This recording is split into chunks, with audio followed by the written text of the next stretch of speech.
అందరికీ నమస్కారము. ఈ నవరాత్రుల్లో అమ్మవారి ఆశీస్సులు మనందరికీ ఉండాలని ఆ కోరుకుంటున్నాను. అమ్మ ఆ ఆవు మనకున్న 16 సంస్కారాలలో ఒకటి అక్షరాభ్యాసం. అక్షర అంటే అక్షరాలు అభ్యసించడం, రాయడం, చదవడం ఇవన్నీ వస్తాయన్నమాట.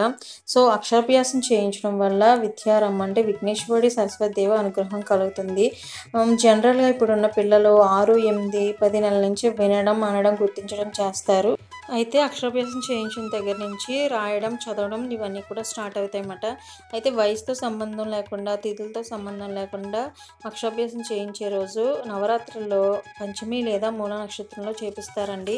యాక్చువల్‌గా మనకి ఈ నవరాత్రుల్లో కుదరకపోతే గనక వసంత పంచమి రోజున అంటే సరస్వతీదేవి ఆవిర్భవించిన రోజు అంటారు. ఆ రోజు కూడా చేసుకుంటే చాలా శ్రేష్టం అన్నమాట. అయితే మీకు పూజకి ఏమేమి కావాలన్నది ముందు వీడియోలోనే ఒక లిస్ట్ అయితే చూపించాను కదా, ఆ రకంగా సిద్ధం చేసుకోండి. పూజా సామాగ్రిని కూడా సిద్ధం చేసుకోవాల్సి ఉంటుంది. అయితే ఈ పూజ ఎక్కడ చేయాలి, ఎవరు చేయాలి అనుకుంటే కనుక మన ఇల్లే దేవాలయంగా భావించి మనం ఇంట్లో చేసుకోవచ్చండి. లేదా ఏదైనా టెంపుల్లో చేసుకోవచ్చు, సరస్వతి టెంపుల్లో చేసుకోవచ్చు, అండ్ వినాయకుని టెంపుల్లో కూడా చేసుకోవచ్చు అన్నమాట.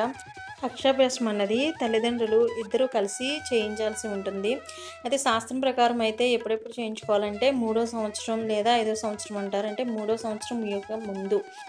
పూజలోకి ముఖ్యంగా తెల్లటి పూలను, అలాగే ప్రసాదం కోసం తెల్లటి అంటే పరమాన్నం, అన్నం, పాలతో చేసినటువంటి ప్రసాదాలనైతే పెట్టాలి. అలాగే పూజ మనం ముందుగా దీపారాధన, గోత్రనామాలు, పసుపు గణపతి పూజ ఇవన్నీ చేసిన తర్వాత సరస్వతీదేవి పూజ చేసుకుని పలకకైతే పూజ చేయాల్సి ఉంటుందండి. వీడియోలో మీకు చూపించిన ప్రకారం అయితే పలకని సిద్ధం చేసుకోవాలి.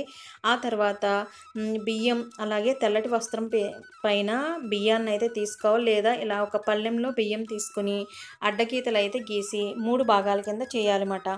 సో, ఇలా 3 భాగాల కింద చేసిన తర్వాత మనకి విద్యాది దేవత సరస్వతి అయినా కూడా జ్ఞాన స్వరూపుడు, అలాగే జ్ఞానాన్ని ప్రసాదించేవాడు శివుడు. అందుకని ముందుగా ఆ శివుని నామస్మరణ అయితే రాయిస్తామండి.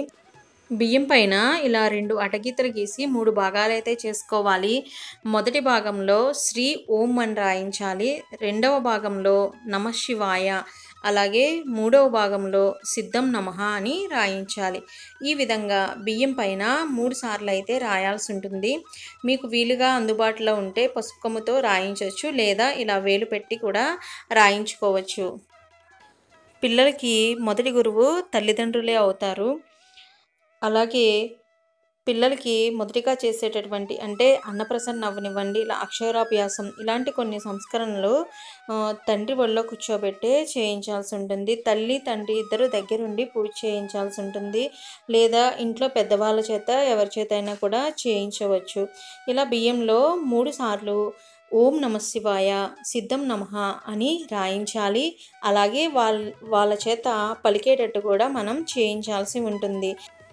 ఎవరైనా ఈ దసరాలో మూలా నక్షత్రంలో అమ్మవారి నక్షత్రం కదా, సో ఆ రోజు చేయించడం అంటే అక్షరాభ్యాసం చేపించడం కుదరకపోతే వసంత పంచమి రోజున కూడా చేపించుకోవచ్చు. అంటే 3వ సంవత్సరం ముగిసేలోపు చేయించుకోవచ్చు అన్నమాట. ప్లస్ ఎవరైనా ఇంకా పెద్దవాళ్ళు 3వ సంవత్సరం దాటి అంటే 5వ సంవత్సరం వాళ్ళకు కూడా చేయించుకోవచ్చు. అంతేకాకుండా ఈ దసరా నవరాత్రుల్లో సరస్వతి పూజ అన్నది సెప్టెంబర్ 29 అంటే 2025 సంవత్సరం సెప్టెంబర్ 29న అయితే వచ్చింది, గమనించండి. ఆ తర్వాత మనం బియ్యంలో రాయడం ముగిసిన తర్వాత ఇలా పలక పైన కూడా శ్రీ ఓం నమఃశివాయ, సిద్ధం నమః అని రాయించాల్సి ఉంటుంది. సో, నేను మొదటగా పలక మీద రాస్తే తర్వాత మా పాప చేత దిద్దిచ్చన్నమాట. పాప, బాబు ఇద్దరికీ కూడా మేము వసంత పంచమి రోజునైతే చేపించామండి అక్షరాభ్యాసం. బాబుకైతే మేము సరస్వతి టెంపుల్లో చేపిస్తే పాపకి ఇంట్లోనే చేయించుకున్నాము. మీరు ఇప్పుడు వీడియోలో చూసిన ఈ కార్యక్రమంలో అంటే ఈ వీడియోలో అక్కడక్కడ చూసినట్టు పూజా కార్యక్రమం అంతా కూడా మా పాపకి అక్షరాభ్యాసం చేయించిన రోజు అన్నమాట. సో, మీకు ఏమైనా డౌట్స్ ఉంటే కామెంట్ సెక్షన్లో అడగండి. వీడియోలో అయితే మీకు క్లియర్గా కొన్ని క్లుప్తంగా విషయాలు అయితే అర్థమయ్యేలా చెప్పానని అయితే అనుకుంటున్నాను. పూజకి కావాల్సిన సామాగ్రి లిస్ట్ అయితే ఫస్ట్ స్టార్టింగ్లో పెట్టాను కదండి. మెయిన్గా మనకు కావాల్సింది పలక, అలాగే బలపం, అలాగే పూజా సామాగ్రి మీ దగ్గర ఉంటాయి కదా అవి. అండ్ అమ్మవారికి ఎంతో ఇష్టమైనటువంటి తెలుపు కాబట్టి తెల్లటి పూలతో పూజించండి. అంతేకాకుండా ప్రసాదం కూడా చక్కగా పాలతో చేసిన ప్రసాదం అయితే పెట్టండి.